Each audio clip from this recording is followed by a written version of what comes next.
Can this at least spell the end of that whiny, disingenuous, craven mantra we've heard over and over again? Political correctness is just being nice to people. No, it isn't. Political correctness facilitates evil. And yeah, I'm afraid to say it happened again. Over 1,000 young girls in Telford, children, trafficked and sexually abused over the course of 30 years. And the perpetrators not only got away with it, but the victims were blamed. Why?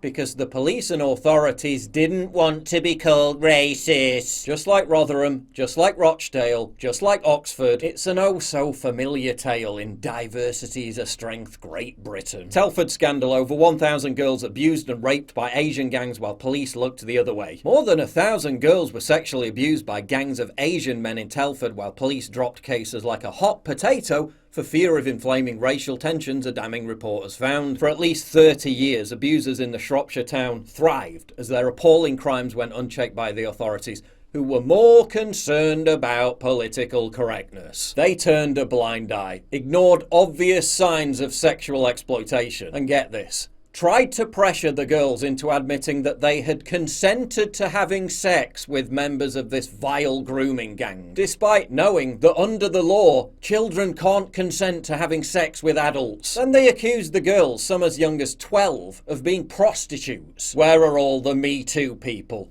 Where are all the believe all women activists? Fucking AWOL, that's where. After brainwashing them, they then abused and raped them, issuing death threats if they threatened to expose the abuse. Witnesses told an inquiry how West Mercia police had appeared frightened to question or challenge because they didn't want to have the finger pointed at them, saying they were being racist. In its findings, the report said the force's decisions were impacted by fear of complaint or because of concern about the impact on racial tensions. Manchester, same thing, where authorities refused to stop a network of Pakistani men abusing children because they feared it would spark community tensions. Listen, if protecting kids from nonsense sparks community tensions, what kind of communities are we creating in jolly old England? The Telford report highlights the fact that these men, these abusers, were emboldened by all this. They knew they'd get away with it for years, for decades, in some cases forever. Because apparently child welfare ranks below our concern about offending minority groups. Tom Crowther QC, who chaired the inquiry, said, quote, "Countless children were sexually assaulted and raped. They were deliberately humiliated and degraded.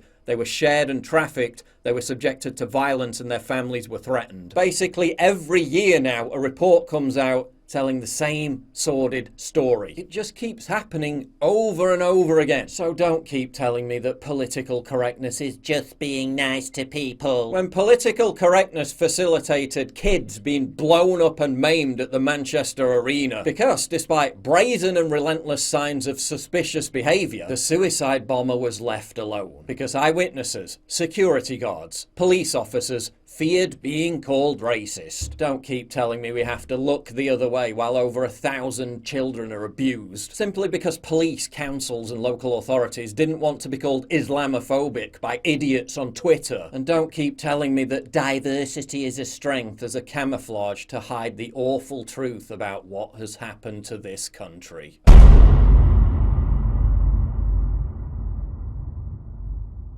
To get exclusive content, early access, behind the scenes stuff, and to personally interact with me, please sign up for my community at pauljosephwatson.locals.com.